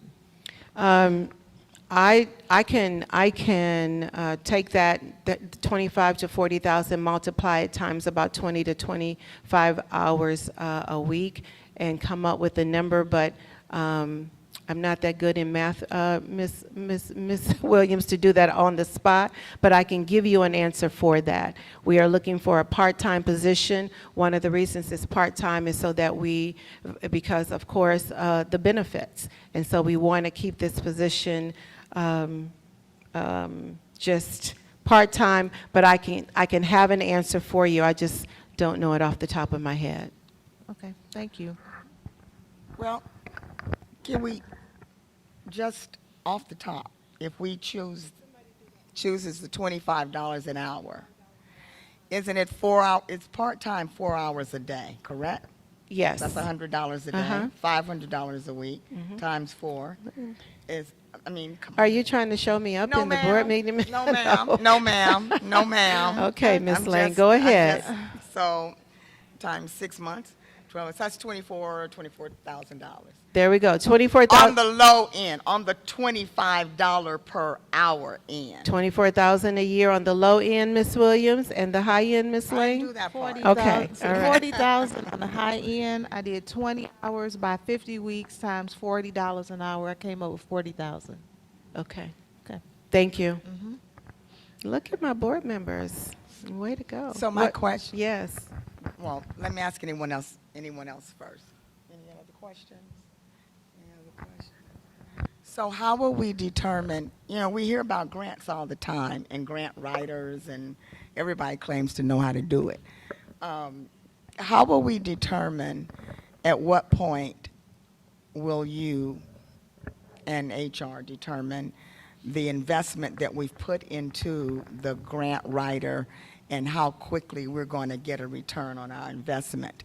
Like in 6 months, if they say, okay, well, we've sent out 10 different grant applications and we don't have any yet. Are we going to just continue? I mean, what's the No, the ma'am. So barometer? the person whoever sits in this position will have to produce, in terms of the criteria, like you need to have this many grants by this time, have applied for this many grants. That has not been determined yet. It will be if this is approved. So so once the board approves it, then I will go into the details and we can set a criteria if the board should approve it, not once the board approves it. Off the top, we are keeping it as a part-time position, but there will have to be output. The whole reason for this is to bring in funding into our school district. And if the person who sits in this position is not producing what we need them to produce, then we will have to reevaluate the position. And we evaluate all of our employees every year. So part of their evaluation process will be being able to bring in funding to the school district. Yes, ma'am. This is just my wheels spinning. This may not even be something that could be done this way. I know that we have someone that's over like our federal grants and programs and things like that, considering that cuts are going to be made. Would this be something that, would that person report to that department or would they report to our finance department? That person will report to our finance department. Okay. And let me say this, because I heard you react to that, and I think what you were thinking was absorb the responsibility. Part of developing or transitioning the previous position to this one is so that we have someone focused solely on grant writing. We do it as a staff. Everybody's applying for grants individually, but they're balancing all of that with all of the other responsibilities. What I'm trying to do is have somebody focused solely on generating money, tracking those grants, making sure we're reapplying for those grants when they come around, and not embedded with the other responsibilities, because in my opinion, that's when the grant gets lost. Yeah, okay. And so that is the reason. I was just curious. Dr. Patton, one more question. With all the cuts on the state level and the federal level in regards to education, do we even know how many grants are out there? We know that so in answer to your question, Ms. Williams, we know that there are several grants out there, but we're not only going for those.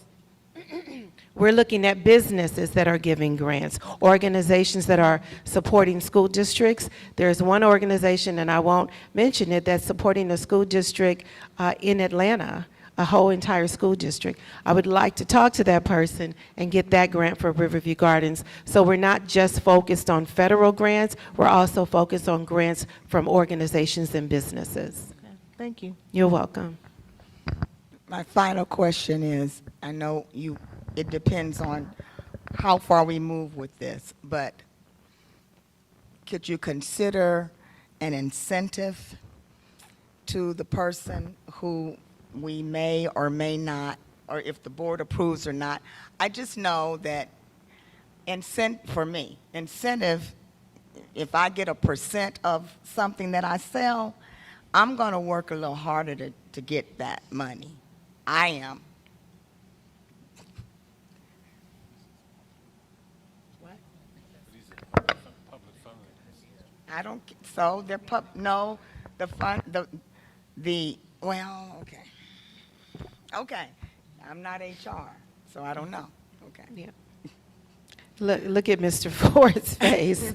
So when you think about that, as Mr. Williams said, with public funds, they don't work the same as private funds, and we are a little bit, we have to follow policy, procedures, and make sure that that we're doing the right thing. I understand, and I'm not going to beat the horse, but the little bit that I know about grant writing, or I've heard, there's money that you can write into the grant writing thing for the individual to be paid for the grant, for writing the grant. And I'm just hearing, because just in the atmosphere, I hear it all the time. So I know you can say there's some money that we're asking for the grant, and it be included in the grant that we actually don't pay.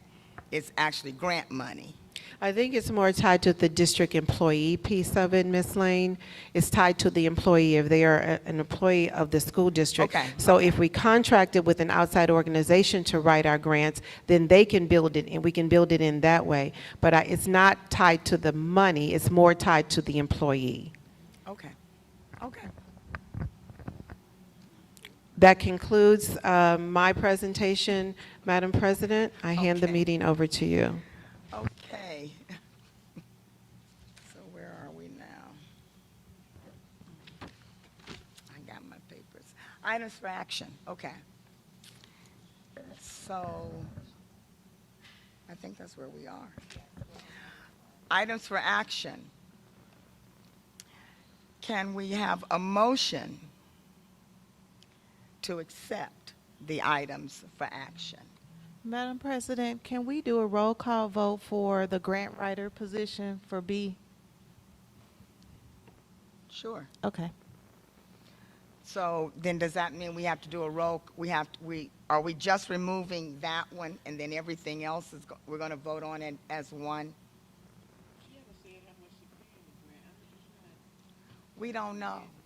We don't know. The pay for the person will be based on their experience.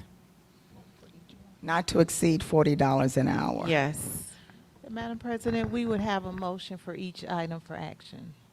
Okay. All right. So may I have a motion for item A, right-sizing the district, phase 4? So moved. It's moved by Ms. Williams and second by Ms. Jackson. All in favor? Aye. Any opposed? Now I'm going to ask for a motion for staffing plan adjustment accountant. So moved. It's moved by Ms. Williams. Second by Ms. Jackson. All in favor? Aye. Any opposed? No. for staffing plan adjustment grant writer, part-time position. May we have a roll call vote, please? Motion first. Did I miss something? I'm sorry. Motion. May I have a motion for staffing plan adjustment grant writer, part-time position? So moved. Second. There is a motion by Ms. Williams, second by Ms. Morrow Real. Any discussion? Roll call vote. Shay, please.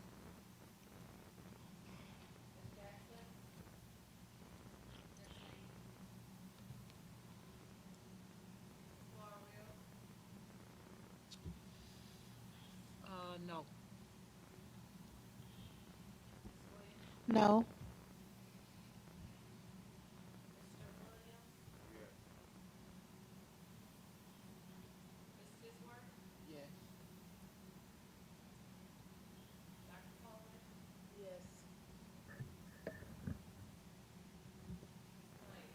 Yes. Thank you. Now, may we have a motion for adjournment? So, it's been motioned by Ms. Titworth, second by Ms. Jackson. Any questions, discussion, all in favor? Aye. Aye. Any opposed? No. Thank you. Good night, everybody. And thanks for staying.